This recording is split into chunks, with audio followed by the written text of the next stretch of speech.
A ceasefire deal between Russia and Ukraine looming large over high-profile meetings at the White House.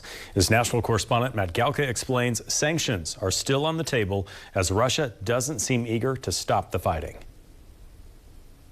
The president meeting with NATO's Secretary General with a potential peace deal between Ukraine and Russia looming over the conversation. Well, we'd like to see a ceasefire from Russia, and we have not been working in the dark. We've been discussing with Ukraine land and pieces of land that would be kept and lost. Ukraine has already signed off on a 30-day ceasefire to pause the fighting. Secretary of State Marco Rubio said earlier this week the ball was in Russia's court. The shooting stops, the fighting stops, and the talking starts. But Russian President Vladimir Putin seemed to reject an immediate end to the fighting, saying on Thursday in part, "We agree with the proposal for a ceasefire, but we proceed from the fact that this ceasefire should lead to an enduring peace and should remove the root causes of the crisis."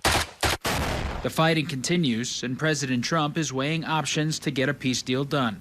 Trump suggested this week he could hit Russia with hefty financial sanctions before saying he doesn't want to do that because he wants peace. Now we're going to see whether or not Russia's there, and if they're not, it'll be a very disappointing moment for the world. He put out a very promising statement, but it wasn't complete. Senator Lindsey Graham doubled down on sanctions, posting he was skeptical Russia would accept the ceasefire. He then promised bone-breaking sanctions and tariffs against Russia before the end of the week, saying there will be hell to pay if Russia doesn't pursue peace. Trusted Trump special envoy to the Middle East, Steve Witkoff, is in Moscow for a meeting with Putin.